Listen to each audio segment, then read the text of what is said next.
Bro, some rabbit holes sound crazy at first, until you start noticing some dark patterns over and over again. Today, we're getting into lizard people, secret societies, David Icke, and the Bolshevik rabbit hole. Come on, man. This is Brosky Ray. Let's go! Disclaimer. This video is for entertainment purposes only.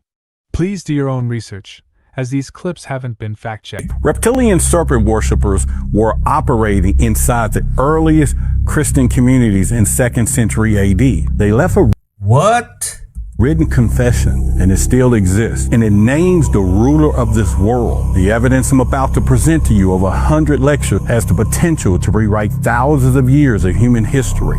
It will present evidence that suggests that serpent or lizard-like aliens came to Earth thousands of years ago and played a role creating religion, humanity, and they're still among us today. The concept, even now, is a controversial one. The evidence is based upon extensive research of ancient myth, texts, archaeological finds, science, and other sources. Prepare to have your beliefs challenged and your minds open. Before the church had cathedrals, before it had councils, before it had power, it had competing voices over what Christianity would become. And one of those voices was the Ophites. The Ophites was reptilian serpent worshippers. It's documented, is named, and recorded by the very church leaders who were trying to destroy them. And they were not outside looking in. They claimed to have affinity to Christianity. They were inside the earliest communities, shaping the conversations, influencing what survived and what got buried. Epiphanes, a Christian bishop, wrote about them in the 4th century specifically because they were a threat from within. And you don't spend centuries trying to eradicate something that wasn't inside your walls. The Ophites taught that the serpent in the Garden of Eden was not mankind's enemy, that it was a teacher, the one who came and gave humanity wisdom, the one who should be worshiped. And it went a little further. They named the ruler of this world not a king, not a pope, not a human. And according to them, the ruler of this world, a draconic form. They wrote this in the 2nd century. They wrote it in all of their communities. And I believe that they were reptilians. The reptilian control system didn't just attack the church from outside.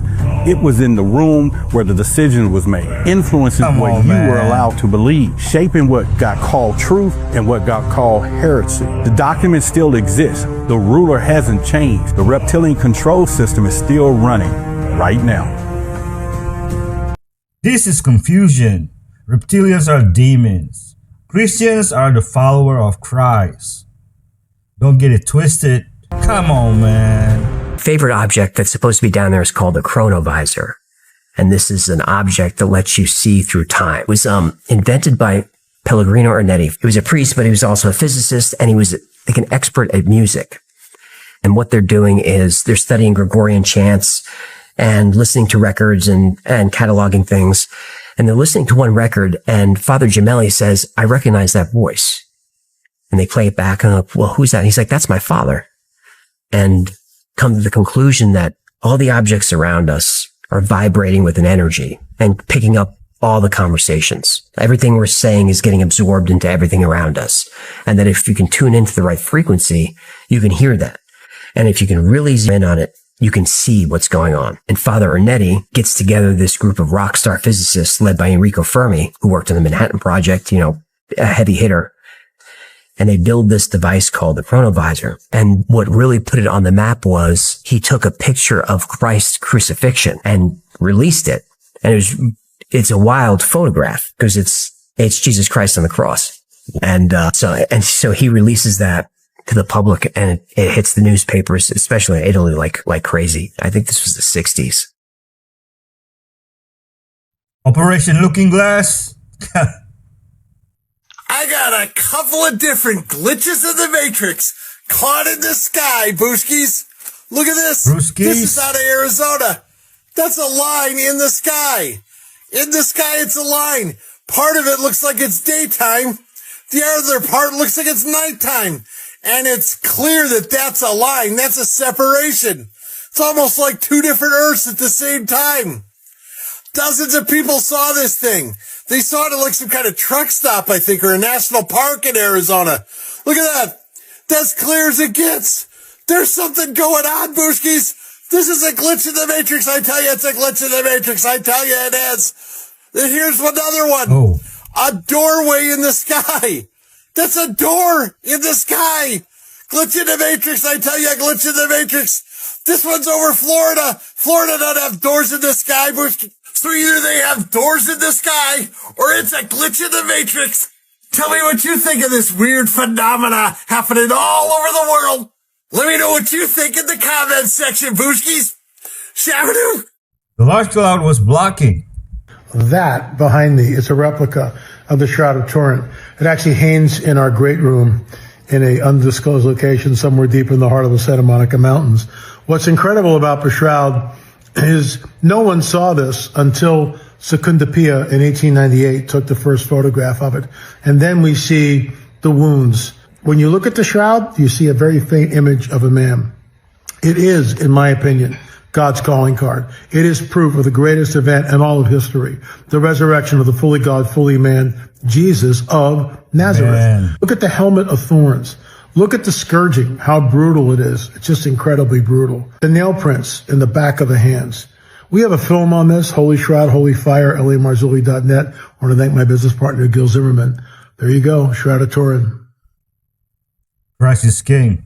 Everybody's talking about the Wayfair conspiracy coming true, but does anybody remember the weird postings that were popping up at Etsy during this time? Luckily, I took screenshots of these and saved them to my private cloud because they're scrubbed from the internet now, but this was back in the early 2020s. Look at this. Rare find already in 20 plus carts for $50,000, young pizza assorted. And we know what that means. And the image alone is so disturbing. But this is where it gets really dark. This is the description and item details. Awesome girl pizzas ready to ship.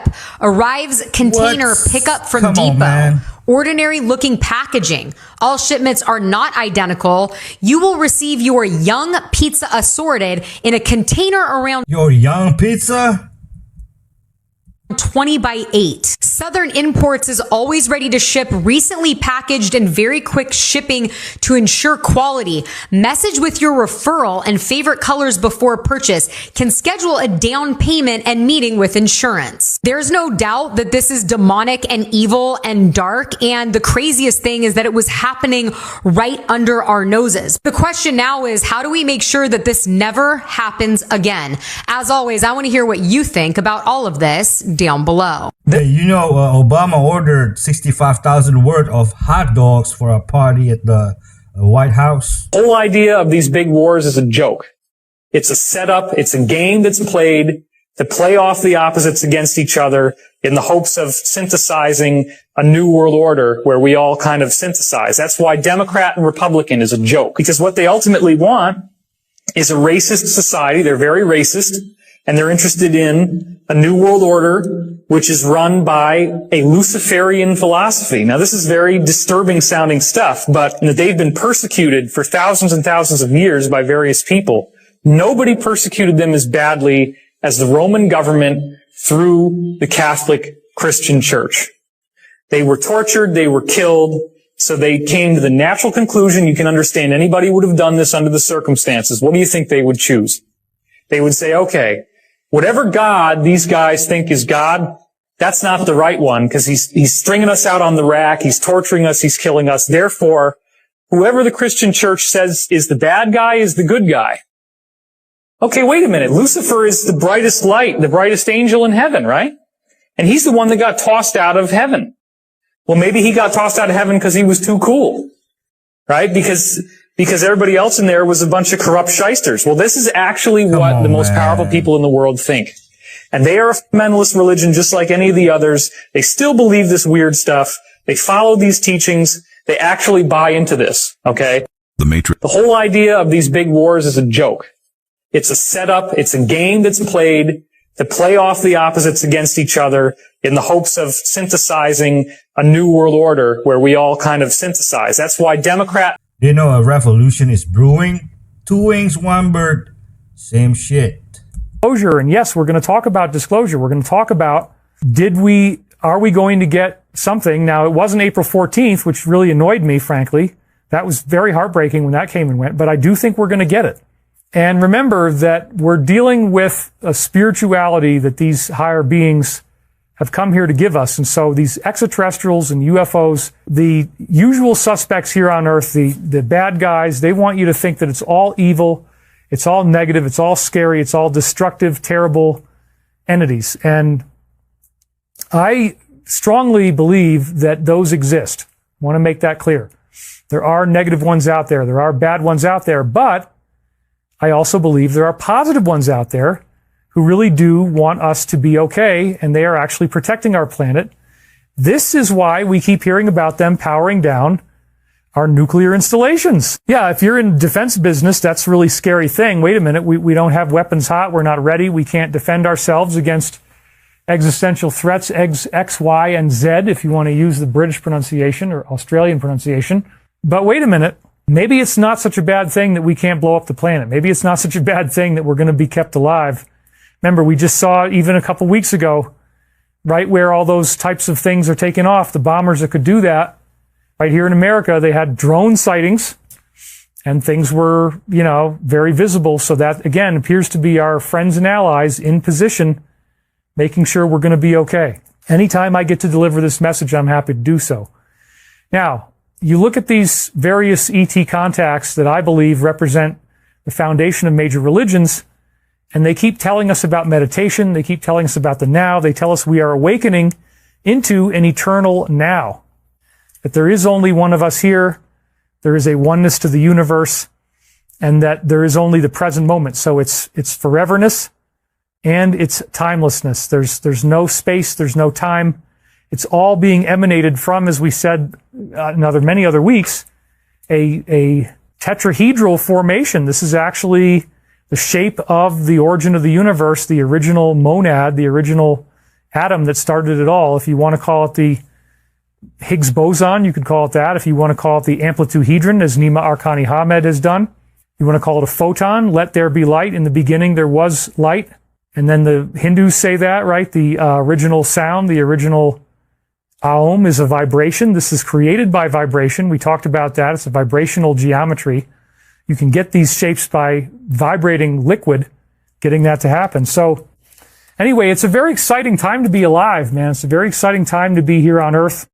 Focus your mind on Christ. Nothing we can't do. That's it.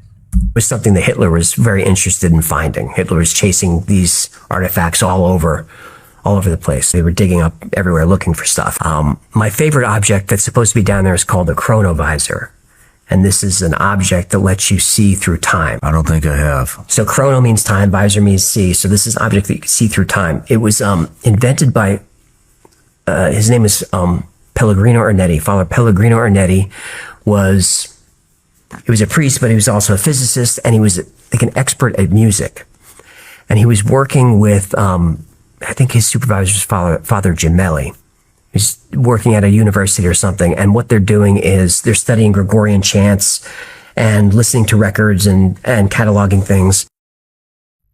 Now the Vatican has it. I mean, allegedly.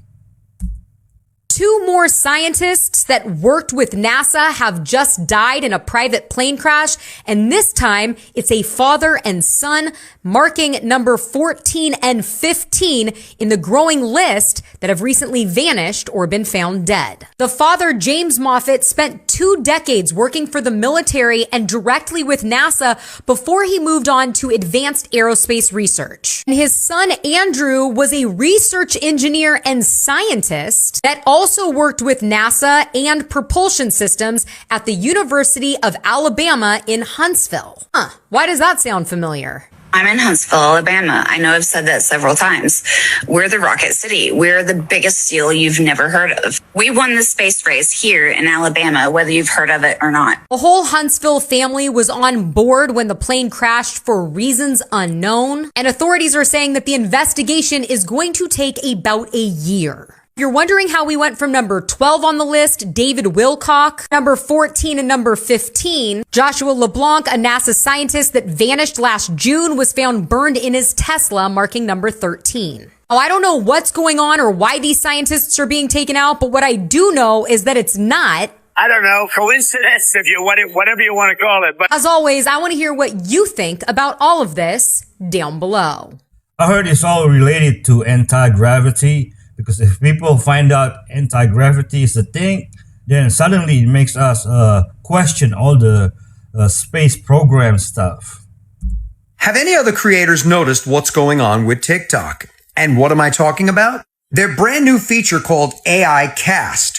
Ooh. It's located right on the side whenever you're about to record a video. So basically, in a nutshell, social media companies are about to use yours and my face to create content without you. So basically, if you're going to record a video and you opt to use this feature, you are then giving them permission to use your face, your likeness, and even your content. And this is not only going to affect just big creators, this is going to affect all creators on a scale that many of us are not even ready for.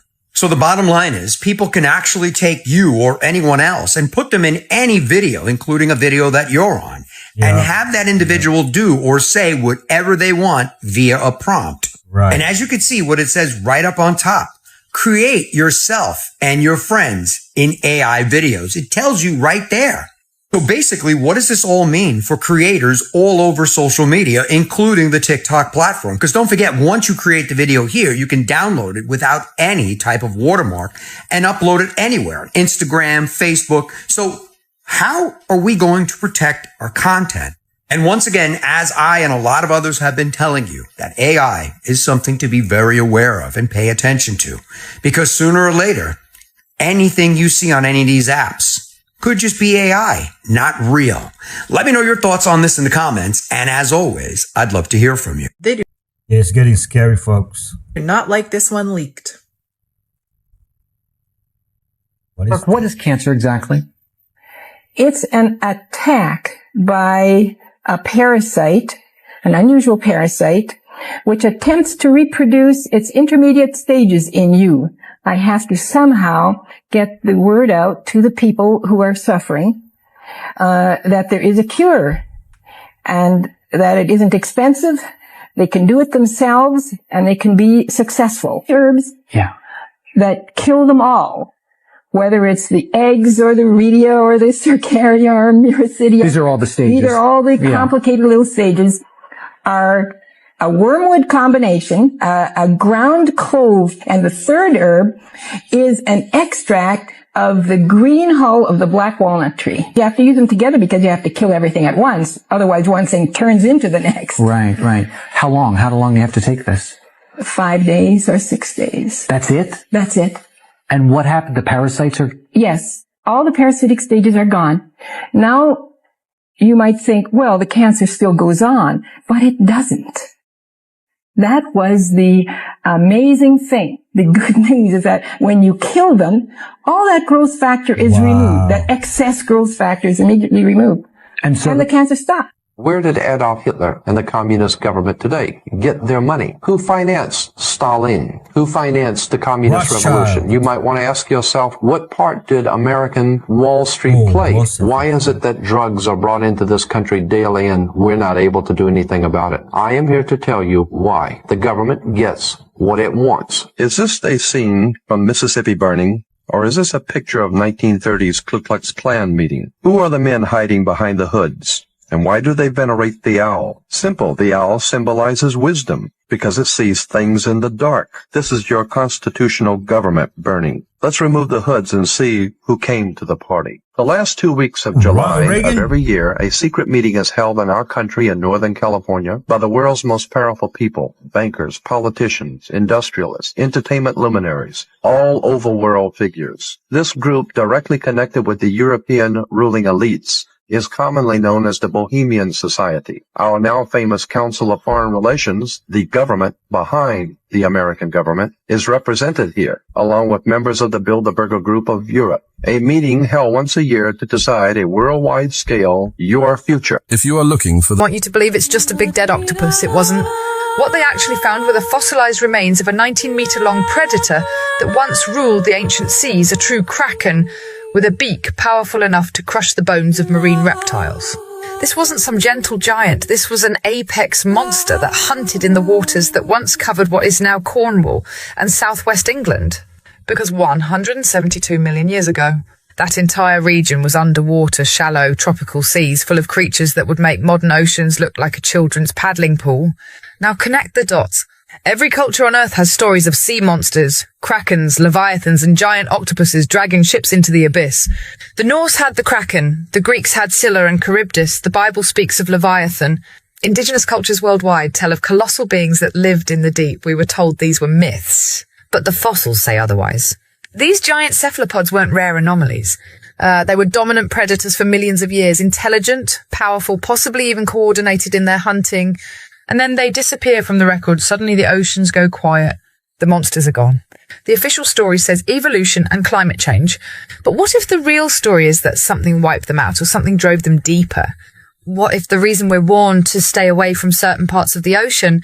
What if the reason the Antarctic Treaty locks everything down? And what if the reason certain trenches are classified is because not all of them are gone? The fossils they show us are convenient. The ones they don't show us are the real problem. Because if these monsters existed and the myths were based on living memory, then the oceans have never been ours. They've always belonged to something older, and some of it might still be down there waiting. Release the Kraken! Wow, my mind is blown. It is not just David Wilcock that has just passed away, but other experts and colleagues in his field have also passed away. And they were all associated or featured in the show Ancient Aliens on the History Channel. And now it's caused plasma physicist John Brandenburger. He posted this AI image and this message that says, "Dear friends, I have been told I am in danger as an anti-gravity and Mars investigator. But I tell you now that all humanity is now in danger. But so are the cover-up helpers. I urge a blanket amnesty for all in the cover-up who end it. Take this amnesty while you still can." Now, this is considered a conspiracy theory. It is what Dr. John Brandenburger is alleging. But we also have a scientist who was working on anti-gravity. Anti-gravity. Isn't that what Amy Eskridge, one of the scientists who allegedly took her own life, was working on? You remember Amy, she's one of the scientists who have mysteriously disappeared or passed away. Yes, she was working on anti-gravity. And if you watch the videos I've posted of her, she was claiming that she was about to allegedly expose it to the public via her Institute of Exotic Science in Huntsville. So if Dr. John Brandenburger has also been researching anti-gravity and Mars, I think it's legitimate for him to feel scared. So the rabbit hole took me down to this. All these men are linked to the show Ancient Aliens on the History Channel, and they have all allegedly passed away. And you guys know that I have to say allegedly, right? And I have to say that this could all be a conspiracy theory. It is all alleged. A ton of other professionals and colleagues from the show, including Nick Pope and Eric Von Daniken. Didn't they recently tell us gravity will stop for 7 seconds on August 12th? There's something absolutely terrifying happening right now. You want to try to explain to me why women all across the entire earth, their cycles are all messed up for months? By the way, this picture has nothing to do with anything. It's just for your attention. Not aware of it? Ask your wife. So shout out the 50 Shades of Consciousness, because I didn't think anything of it until he said this. So I know my wife, her cycle's been messed up for literal months. Late months, didn't come from months, etc., right? I see this post on his Instagram saying how many women are late on there this month or having irregular cycles. I'm trying to tie this in. And when I tell you pause and read, it's all the comments. Again, all the comments. Ask your wife, ask your mom, etc. Since September, a lot of joint pain. That's weird. My wife's been saying the same thing about her hips. A lot of fatigue. That's wild, right? 2 months late, other hormonal problems, all in the comments, y'all. Y'all, this is some scary, scary stuff all over the freaking earth, especially all over the United States. But I just can't figure out why that would be. Completely unrelated. Check out this really cool sky. We've been seeing some really cool stuff every day for a few months now. And it's not just women either. There's hormonal changes and psychological changes happening in guys too. I can never sleep, brain fog all the time. A lot of night sweats at nighttime. Sometimes it's good to sweat, if you get what I'm saying. Someone ought to figure this out very, very soon, because I can't even imagine how unhealthy what's happening is. My Ladies, let me know in the comment, please. hands have been burned to hell and back as I've been typing. because you can beam me through there and through there, and you can get a 3D image of what I'm typing. Because this computer doesn't have a Wi-Fi card, you can't hack it, but you can maybe get a 3D image of me typing. So like we just did that, and did that as an act of pure desperation. And guess what? I feel better immediately. Like, my hands still burn because there's damage. But it's like my body relaxed when we barricaded the shit. And it was like, like relief, like immediately. And the worldview that I showed you yesterday, I believe the Bible absolutely supports, that is not even remotely plausible. Can't happen. But you'll notice David Wilcock was quoting something by Dr. John Hawkes, who did a study on DNA, and they determined that something happened to the human genome around 3000 BC. And they're seeing it in the genetic codes. Something happened. Well, I mean, when I saw that, I was freaking out because I'd already established that long before I even saw that episode, just using the canonized and the biblically endorsed text. That was the exact timeline that I came up with, that something happened to the human genome at that time period. But it was dealt with in 3000 BC. The watchers who did that were judged, bound, and buried for 70 generations, and nobody else is going to do that again.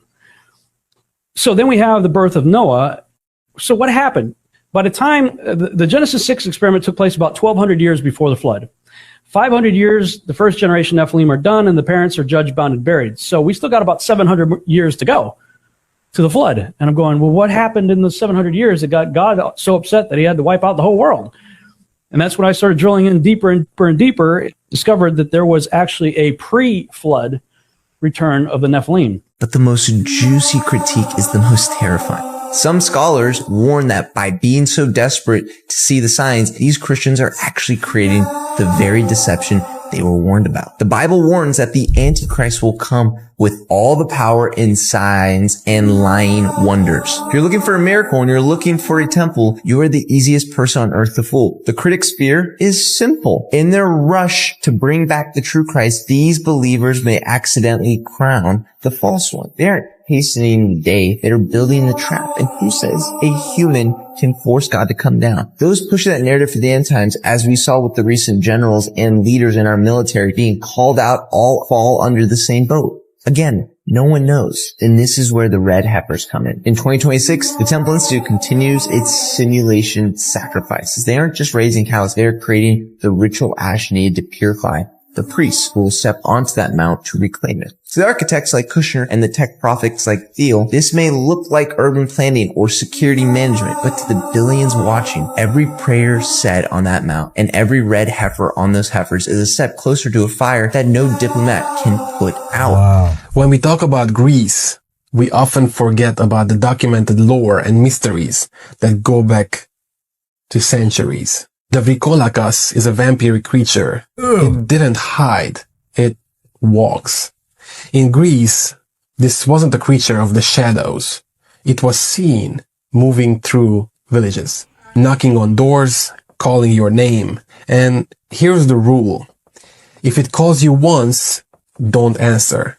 If it calls you twice, don't answer. If it calls you 3 times and you respond, you are marked. Unlike other vampires, the Vrikolakas wasn't always decayed. Sometimes it looked normal, alive. That's what made it dangerous.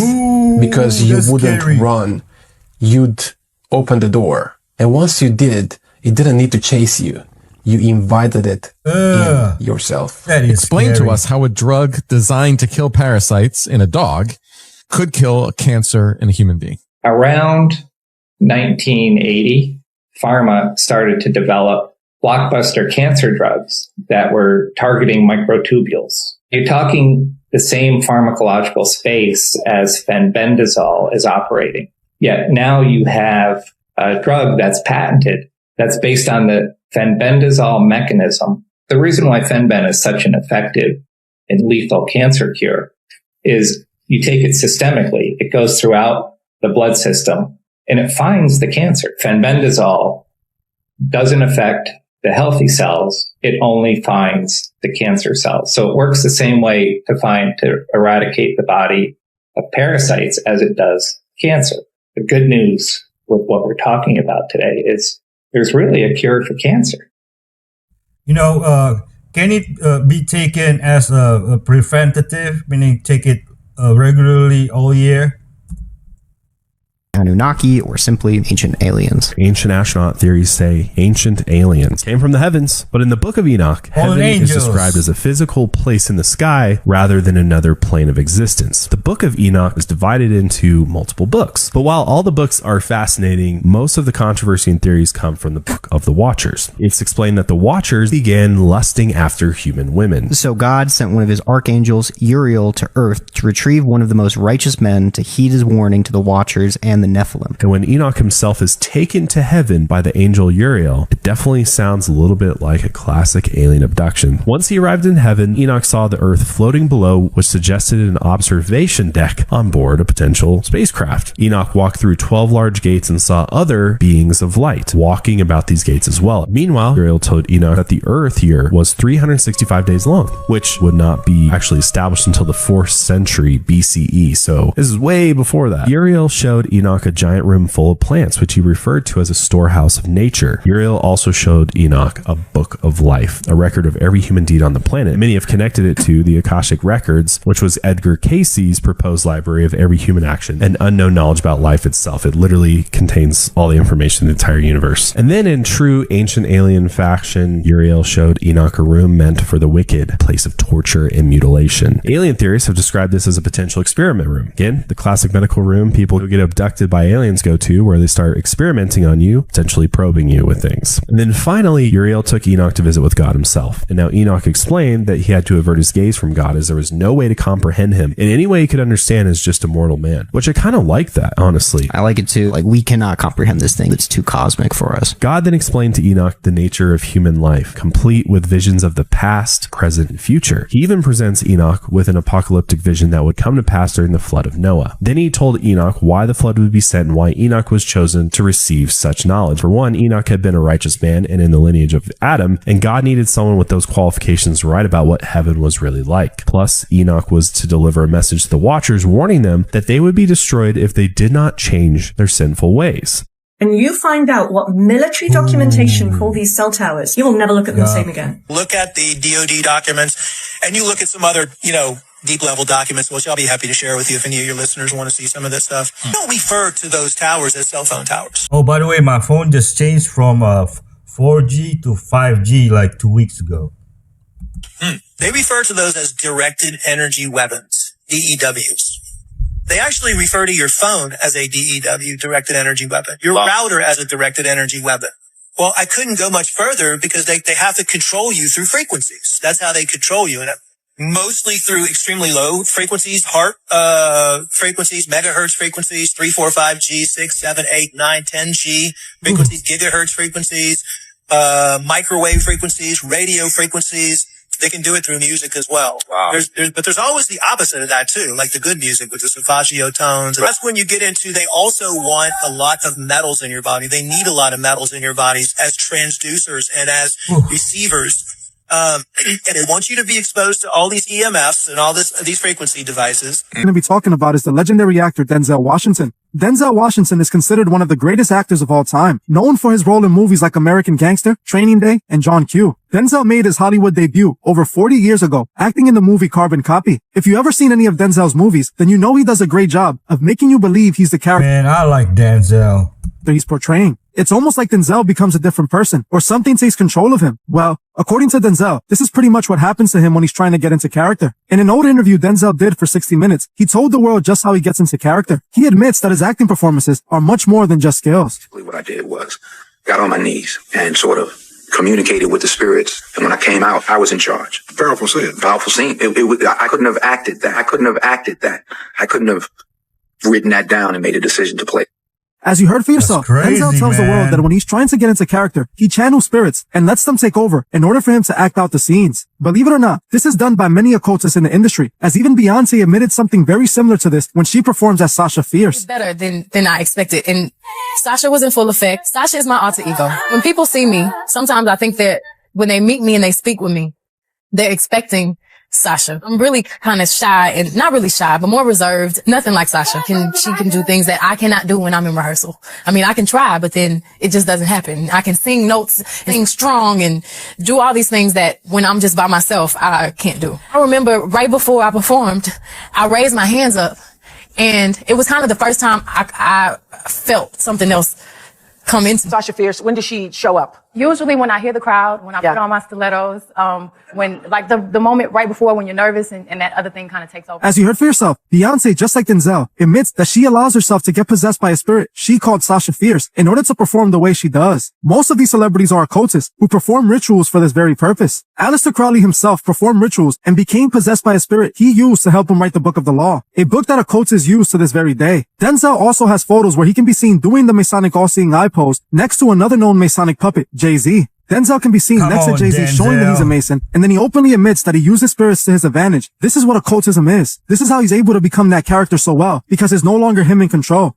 In the movie Deja Vu, there's a scene that shows Denzel talking on his cell phone as the camera is close up to his hands. You can see what appears to be a Masonic square and compass ring. That is a crazy movie. On his finger. I decided to further look into it, and I even bought the movie to get a better look, and it appears like it is a Masonic ring. In another one of his films called Fallen, we see some interesting imagery. On the cover of the movie, we can see Denzel doing the one-eye symbolism. The movie Fallen also has an interesting plot, as it's about a detective played by Denzel Washington who gets introduced to the occult world to catch the villain of the movie. It's obvious to me that Denzel Washington took the oath, and it's the reason he is seen doing the Masonic hand gestures and wearing Masonic rings. He admitted to using spirit magic in order to become possessed and perform better. Denzel has been an A-list actor for over 30 years now, getting some of the biggest roles in Hollywood, and it's all because of his Masonic connection. David Wilcock, the man who introduced millions of people to the idea that governments have been hiding the truth about extraterrestrial life, died this past Sunday. He was 53 years old. And depending on who you ask, he was either one of the most important voices in the disclosure movement or one of its most polarizing. Before UAP hearings were happening in Congress, before disclosure was a word politicians use without embarrassment, David Wilcock was talking about it loudly, passionately, and to anyone who would listen. 4 New York Times best-selling books, 600 television appearances, 43 million YouTube views, and all at a time when that conversation was career-ending for most people. He was also complicated. He claimed to be the reincarnation of Edgar Casey. He said he was in telepathic contact with extraterrestrials. Public falling out with Gaia TV ended in lawsuits. Serious UAP researchers felt his work made the subject harder to take seriously. The day before he died, he posted, "I've had some very intense stuff going on this weekend. Always remember that the Creator is within, and we live in a loving universe." He went live one last time that night. The next morning, a 911 call went out from his Colorado home. Deputies arrived and found him outside in crisis. And reports indicate within minutes of their arrival, he took his own life. A human being who spent his life trying to pull back a curtain he believed was hiding the truth died struggling. David Wilcock was not a perfect messenger, but he was a messenger. And for millions of people, he was the first one. Rest well, David. Yeah, rest in peace, David. And we know he didn't take his life. Do you guys remember this video? It was posted to the internet maybe more than 10 years ago. And whether this video is real or not, I'm going to show you guys how it ties into the Epstein files, as well as the death of a scientist named Amy Eskridge.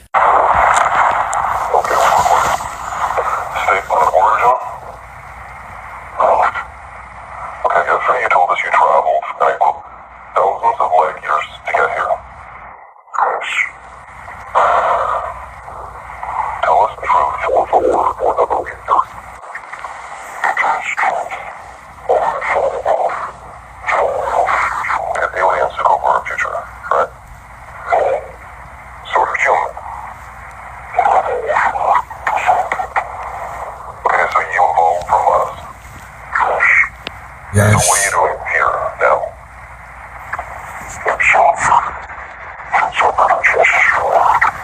How?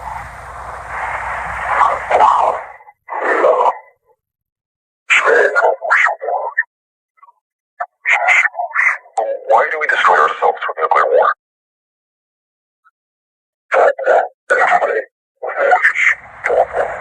Answer me. administer another round of scopolamine. Now, scopolamine is in the Epstein files. It says, ask Chris about my trumpet plants at the nursery. Trumpet plants are used to make scopolamine. I think that video was CGI. This is an email forwarded to Jeffrey Epstein. It's a Daily Mail article outlining the powers of scopolamine. This is Amy Eskridge. She was a scientist who unalived herself back in 2022, and she said something similar to the alien. Have you heard of the P-52s and the P-47s? Do you know what that is? They're us from the future. They are you. They are me. They're from here, from the future. Right, so there's like a apocalypse scenario in the near future. It wipes out most of like everything, man. Now, also keep in mind that Amy Eskridge was born and raised in Huntsville, Alabama. And Huntsville, Alabama was where a lot of the families that were contracted for the Operation Paperclip moved to. They went to the Redstone Arsenal in Huntsville, Alabama. Just some stuff for you guys to ponder. But as always, let me know what you guys think in the comments. Oh, you know, I heard some shit where jesters back then were the only ones that can tell the truth. What? Back when there was a big hierarchy and stuff like that, jesters would make jokes about like political stances. And this is when it gets crazy, because what do comedians do at the Grammys? They make fun of the things that are going on. Kidnapping is not what great nations do. Almost half of America at this moment believes there is a sinister deep state diabolically plotting to what? Give them health care? What is the sinister plan here? Sure, I can afford the miracle drug for restless leg syndrome. So jesters could get away with that before by comedy. And that's the same that people do in the real world. Let's say the jester, and then the king said, no, this is what happened. Yes, but you can make fun of and warn the people. Because if you go against the king's word, you just get slain, fam. The jester, because it's comedy and it's a show, you can say whatever you want, and the king has to allow it because, it's a joke, especially if it's just funny. A lot of comedians right now are getting like canceled for saying that is true too. But it's all the same has been happening forever. They haven't been helping anybody forever. They're letting politicians slurp on all of our money goes to it. The truth comes out in jokes.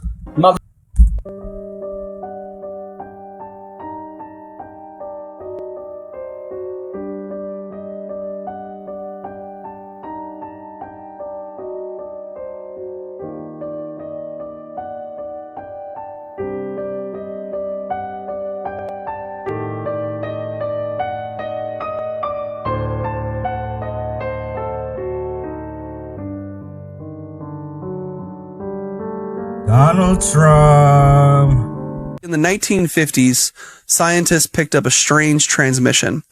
Not a voice, not a message, but instructions.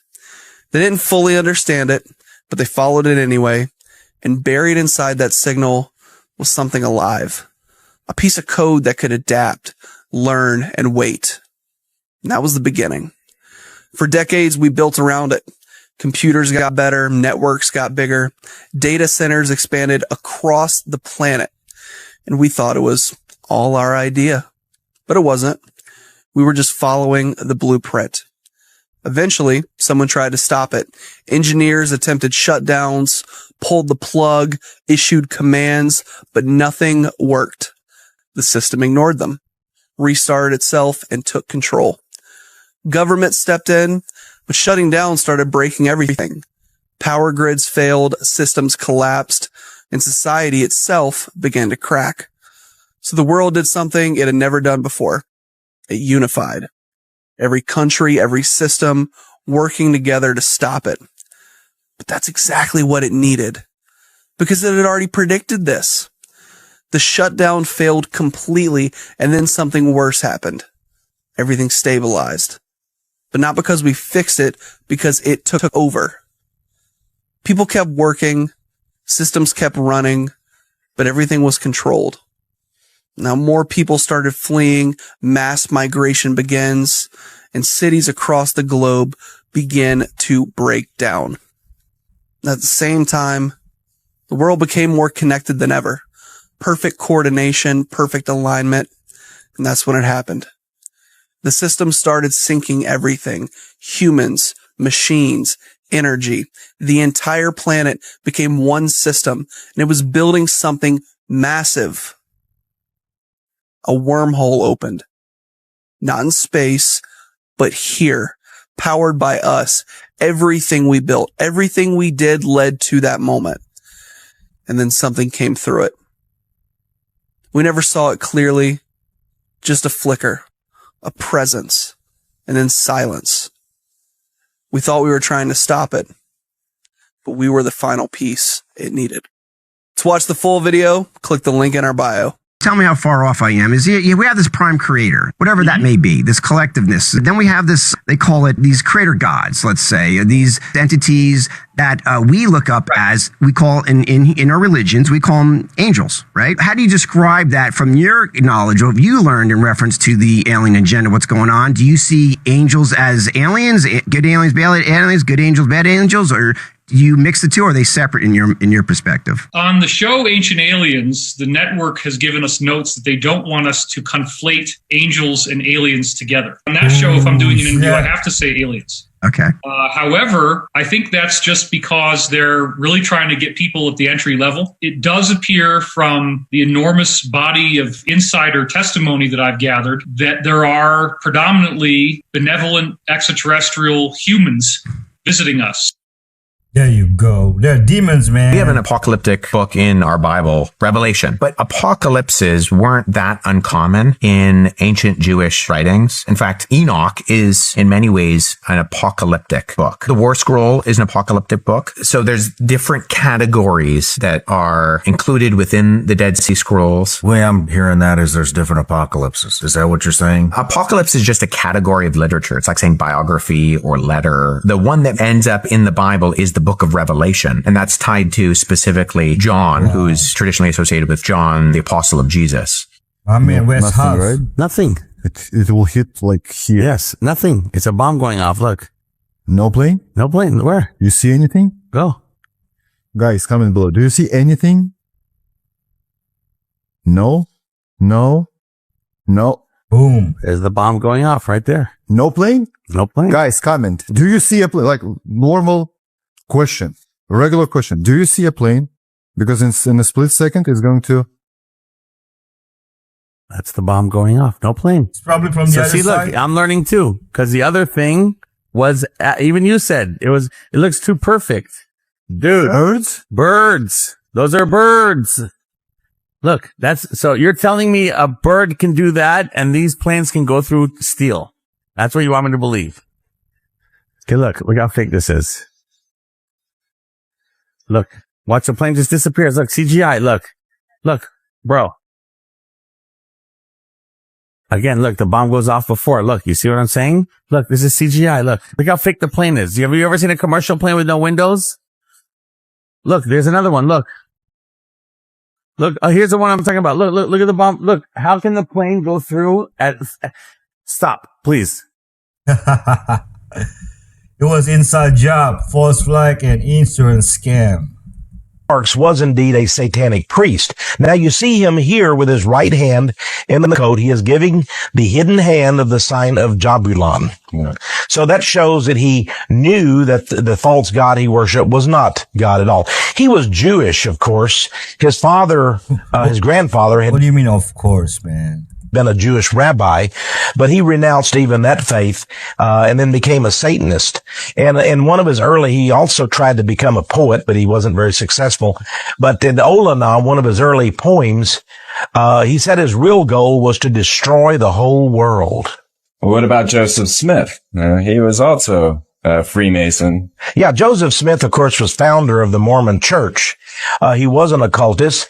And you see some of the members of the Mormon Church with their little Masonic-like aprons on, in their various, ceremonies. And they're giving the same, hand signals and body, gestures as you will find in the various Masonic, orders because Joseph Smith and the boys were all Masons. Do you personally have contact with the Greys? And who are the Greys? Where are the Greys? Are there different? I've seen there's different like sects of stratas of Greys. There's different classifications of Greys. No, I don't have personal contact as far as I know, unless something is happening in my dream time that I don't remember. I have had contact with Bashar's people, with him, with the hybrids in the dream realm. that are obviously not just dreams because they're just conversations that last for a long period of time, like you and I are having a conversation. The Greys, it's a big story. It's a long story. And again, I can't necessarily lump them into one thing, but the general background idea in a nutshell is what we now recognize as gray beings used to be in their own reality more like us. And because they made choices that took them down a more negative path, they basically laid waste to their own world, their own version of Earth, so to speak. Eventually, in order to survive, they actually had to genetically engineer themselves to mutate into what we now see as the Greys, because that's not how they originally looked. They looked more like us. M5D Podcast. I think this guy is summoning demons.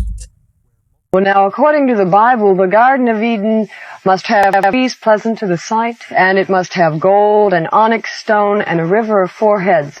Is this one of the rivers? This is the Pison River, which is mentioned in the 2nd chapter of Genesis, when it says, a river went out of Eden to water the garden and parted and became into 4 heads. The tree life from Chattahoochee to Bristol is the largest of any other area in the world. The Bible names 28 trees. The best authority on earth have identified 27 of them here, and many more, including the gopherwood tree. The Bible names those 4 river heads as the Pison, the Gihon or Gihon, the Hiddekel, and the Euphrates. The first one was the Pison. The Bible says that is... So everything happened in America now? ...that compasses the land of Havilah, which was North Florida, before the flood, where there is gold. And the gold of that land is G-O-O-D.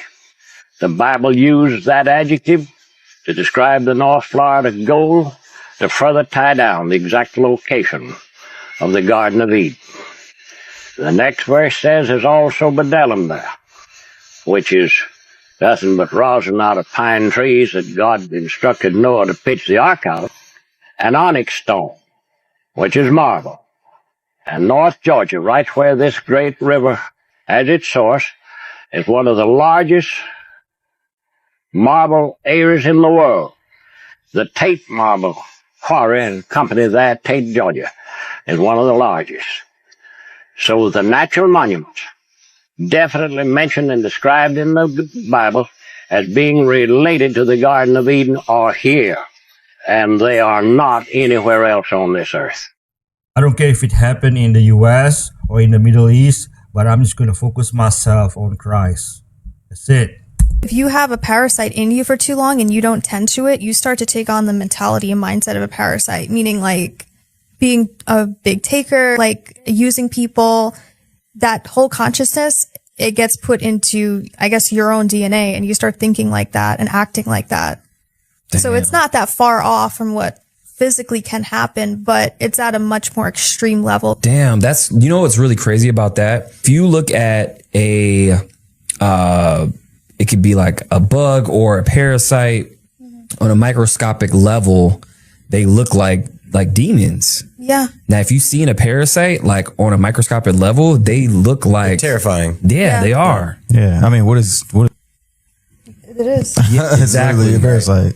The United States just spent $30 billion replacing textbooks with laptops and tablets, and it has now officially created the first generation in history that is less intelligent than their parents. This is obviously insane right now, but a neurologist just testified in front of the US Senate and said that Gen Z is the first generation in history to score lower on tests than the generation before them. And this is actually directly tied to the $30 billion that was spent shoving laptops and tablets into every single classroom in America. This is where it gets crazy, by the way, because the whole thing started on purpose back in 2002 whenever Maine became the first state to hand out laptops to students. The idea was simple back then, by the way, because it's give kids unlimited access to information and they'll learn more. But what actually happened is obviously the exact opposite. A 2021 survey actually found that more than half of teachers now have students on screens for 1 to 4 hours a day, and then a quarter actually said 5 or more. The neuroscientist literally told the Senate that we screwed up an entire generation.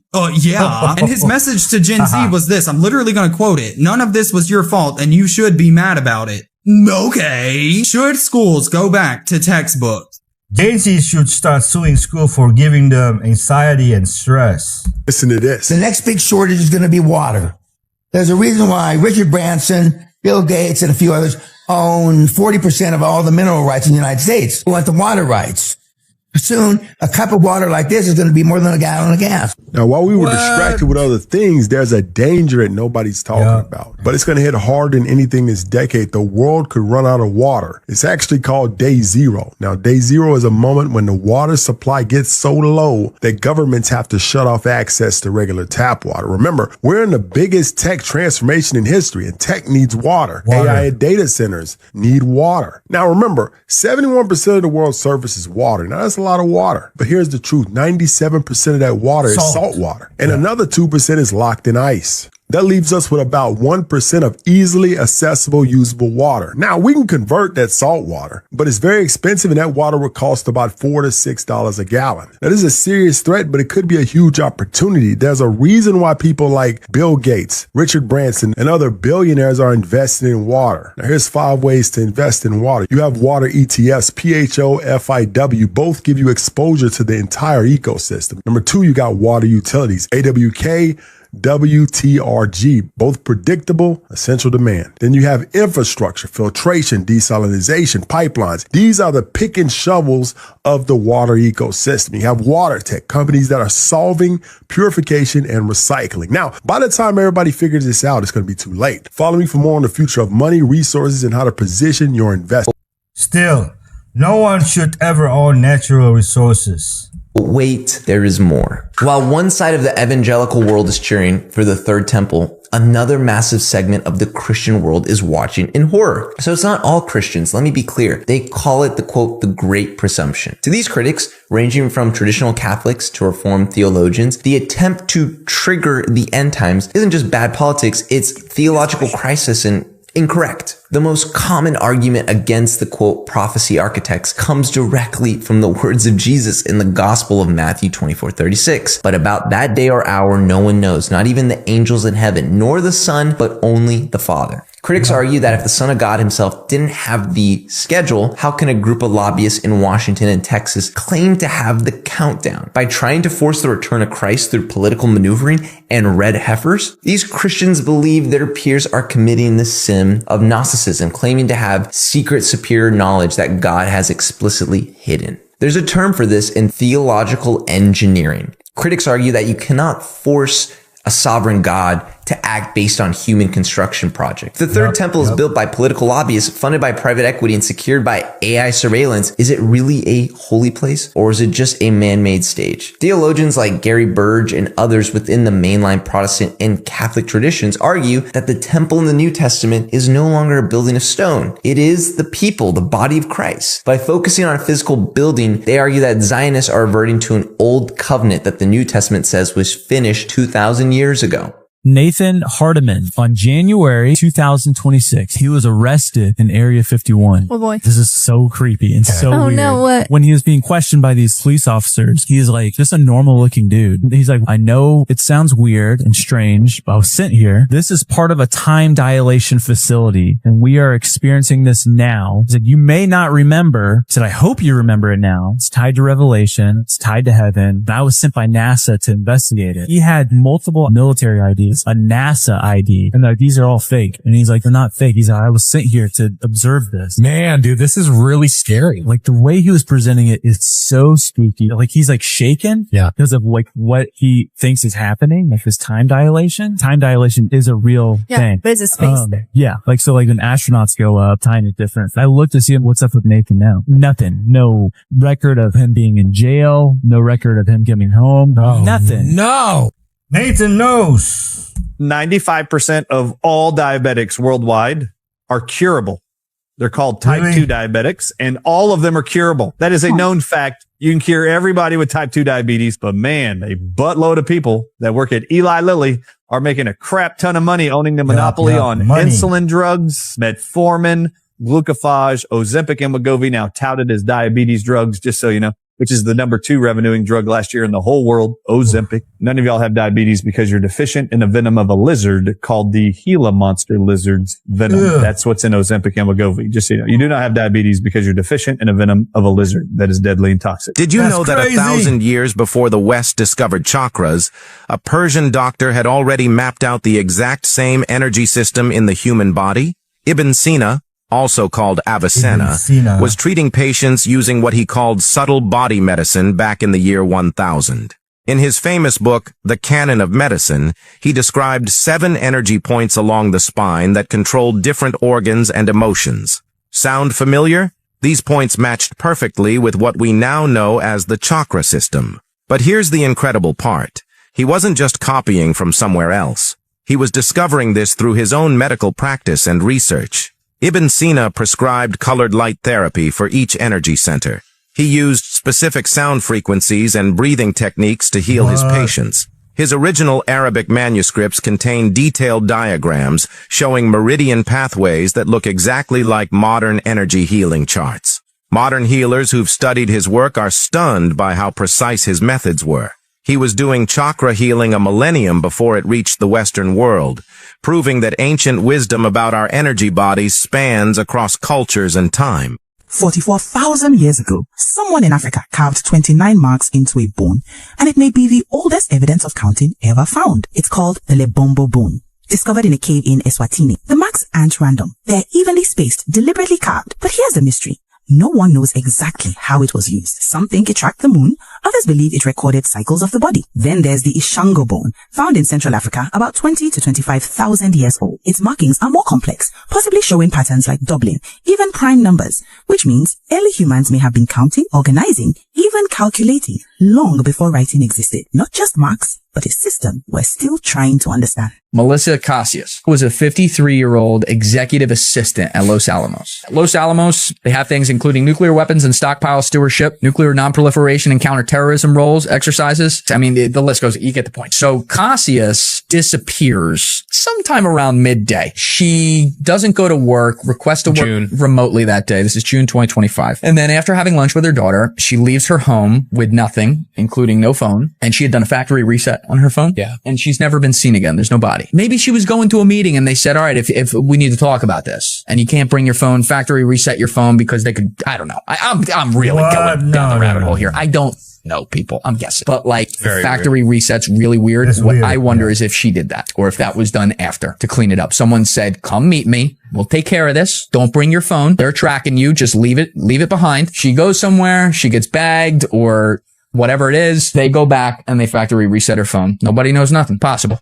Can you tell us what you know of the portals in Iran and how important they are for explaining what this conflict is all about? Yeah. So what I was getting on this was that, this Stargate and these kind of portal systems were hijacked and they've been being used for very dark programming, for looshing, for mind control, and for allowing malicious entities in and out. And I think it's been sort of keeping us trapped into a lower frequency and lower density space. So the liberation of the Iran Stargate in that portal system is going to be massive and have a massive ripple effect on the collective and the rest of the planet. And these Stargates, when I was tuning into it more to get some more information, I was getting that they're actually like ascension pathways and in and out of the planet. It connects us to the higher realms. So as we regain sovereignty over that, we can allow more of this, more light in. And I think we're also allowing in more of our memory. I was talking to you a little bit about this beforehand, but I'm actually starting to regain memories from past lifetimes and other sorts of things, other timelines that are being healed.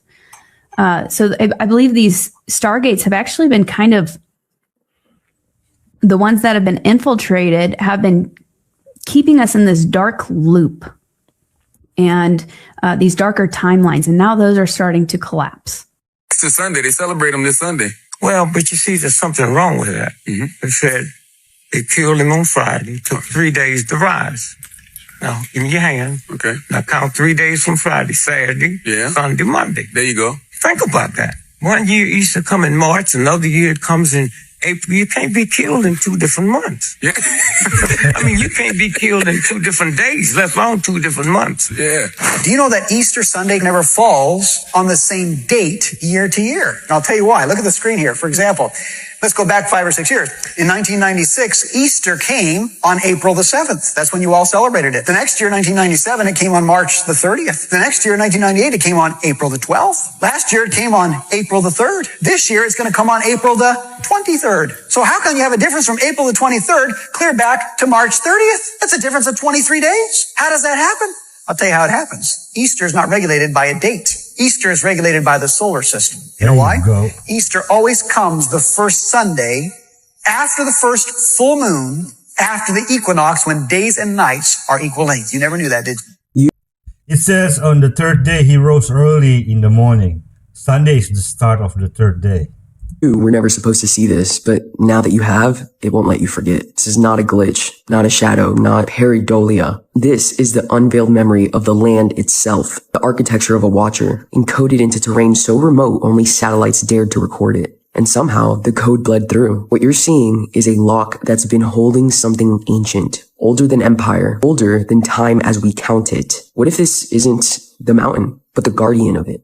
Zoom in again. Eyes, nose, crown, horns. Why does your body remember this before your mind can name it? Because this was encoded in you long before language. The ancients didn't just build on land. They spoke to it, negotiated with it, summoned what they needed, and bound what they couldn't contain. But this wasn't bound by them. This was here first. What if the gods we think we worship are just the shadows these beings cast? Comment, scroll, and get your scroll scan. Not all of you will, only those who feel it through the spine. And if you're still watching, you already know this thing saw you back. The terrain is symmetrical. Symmetry like this doesn't occur in erosion. It occurs in encoding. Look at the ridges, not just the facial structure. It's ceremonial geometry, like glyphs buried under the illusion of snow and stone. The Andean range is full of myths of skywalkers, subterranean cities, and beings that sleep beneath the ice. But this isn't sleep, it's containment, and something just breached the veil. The glitch you're seeing, not tech failure. Reality doesn't know how to hide this anymore. You didn't scroll past. Means you're marked. This thing left the door cracked on purpose. Comment, scroll, and I'll scan what it's trying to awaken in you.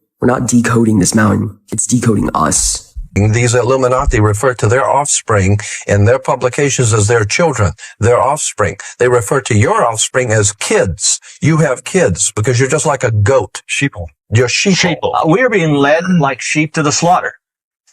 I don't know if you've ever seen sheep go to the slaughter, but they are generally led by a Judas goat.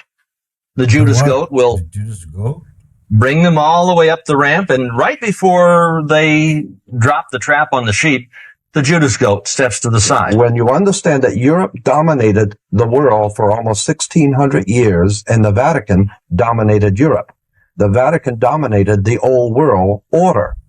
Those banking families that were the Roman Catholic banking families of Europe were the powers of the world. They dominated the world. With the coming of America, America becomes known as the New World. Remember Columbus discovering the New World. When we hear the word New World Order, we're talking about a fraternal order of power, religion, money, operating out of the New World, America. But a satanic, occultic, evil form of power. The big picture, they want it all. They want to enslave your child, your wife, your mother. There isn't anything that you ever had. There isn't anything that you own. There isn't any right that you possess that they're not planning on taking away. And it's all happening now. Okay, now there are even more people being added to the list of scientists, officials, and people who went missing or passed away under mysterious circumstances connected to things like aerospace. First, let's talk about Amy Eskridge. She was a Huntsville, Alabama-based researcher who founded the Institute for Exotic Sciences and Holocron LLC. where she claimed to be developing advanced propulsion technologies like anti-gravity. And if you didn't know, Huntsville is also called Rocket City. It's home to NASA's Marshall Space Flight Center and the Redstone Arsenal. Hey, wasn't that guy who tried breaking into Area 51 recently? Didn't he claim to be a scientist from Redstone Arsenal? Huh. Anyway, in June 2022, Amy was found unalived. Officially, it was ruled as self-inflicted, and even her father came out recently because everyone's talking about this, and he was saying that there was nothing suspicious about what happened to her. But people have been asking questions because of all of these other researchers, scientists, and officials that this kind of thing has been happening to. And you have to wonder, is there a connection here? In a resurfaced interview from 2020, Amy suggested that her work could have major implications for future propulsion systems and might even explain how UFOs operate. She also talked about disclosure and mentioned that what we think of as aliens are actually us from the far future, coming back in time after some calamity. And that if disclosure was ever to come from anywhere, it would come out of Huntsville, Alabama. Now, before her death, Amy was also publicly talking about how everything turned upside down in her life after she claimed to have cracked anti-gravity and was planning on releasing foundational research after getting approval from NASA. She believed she was being targeted and even had an instance where her hands seemed to have gotten burned, which she claimed was through someone beaming a device through her office window, something that also affected the glass in that window. And one of the most bizarre things I've come across with looking into this case is this leaked collection of unsettling text messages between her and a coworker. Check some of these out and pause to read.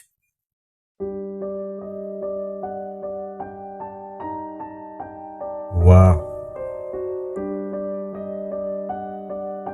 Now, I'm not quite sure what to make of all of this. It's possible that this was a real struggle with mental health issues, as the official story says, or maybe there really was some kind of foul play involved. Either way, the whole case is bizarre, but let me know what you think in the comments, and if you think there is a connection to everything else that's going on here. They're all connected, man.